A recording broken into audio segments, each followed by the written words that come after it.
Hello and welcome back to Shakesyear. We are working on the Rape of Lucrece. And today if you're going to stick around and hear today's stanzas, we're looking at stanzas 129 to 132. But it's fine if you need to tune out because this is a poem about sexual violence towards women. So if that's a trigger for you, please tune out. But anyway, if you're listening to today's stanzas, we've been spending quite a bit of time with Lucrece because she's still there. You know, once the rape was done, sexist Tarquinius got up and ran away, and he's hoping that he never has to deal with it again. But she is very much stuck dealing with it, stuck in this moment in her room, feeling violated, feeling betrayed, feeling guilty, like she betrayed her husband by being raped, which is maybe a little bit weird. And yesterday she started railing against the personification of opportunity, because it's opportunity that takes a bad idea and turns it into a sin or a bad action. And she's like, you know, for all of this terrible stuff that you, opportunity, do and or make possible, why is it that so many people are still seeking you out? And she continues in stanza 129 saying, when wilt thou be the humble suppliant's friend, and bring him where his suit may be obtained? When wilt thou sort an hour great strifes to end, or free that soul which wretchedness hath chained? Give physic to the sick, ease to the pained. The poor, lame, blind, halt, creep, cry out for thee, but they ne'er meet with opportunity. The patient dies while the physician sleeps. The orphan pines while the oppressor feeds. Justice is feasting while the widow weeps. Advice is sporting while infection breeds. Thou grant'st no time for charitable deeds. Wrath, envy, treason, rape, and murderers' rages, thy heinous hours wait on them as their pages. When truth and virtue have to do with thee, 1,000 crosses keep them from thy aid. They buy thy help, but sin ne'er gives a fee.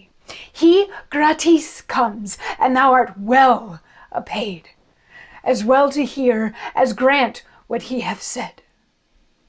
My Collatine would else have come to me when Tarquin did, but he was stayed by thee.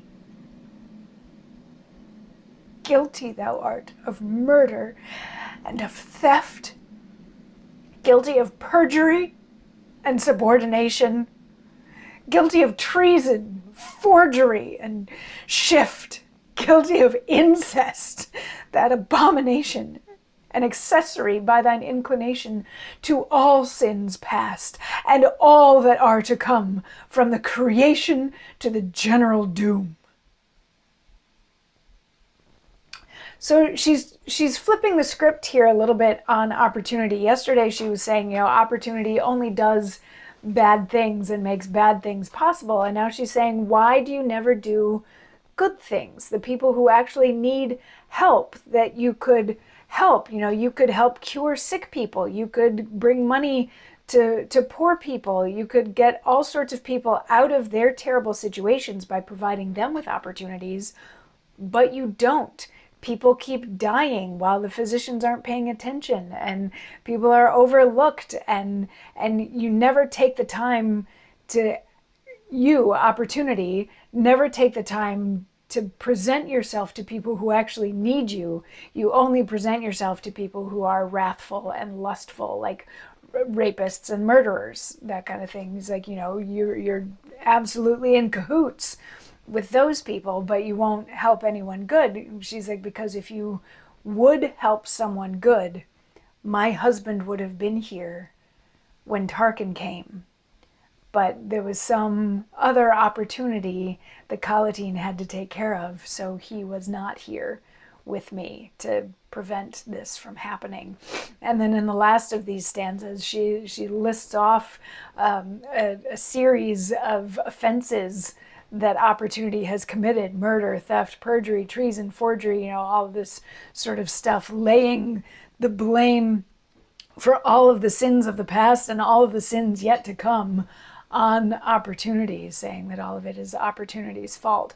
So she's not done grieving yet. She's not done with this train of thought that's taking her through all of these dips and turns, and the grief and the rage and the guilt and the regret. She's not quite done with all of that yet, and we'll get to hear a little bit more tomorrow. So come on back tomorrow for that. I'll see you then.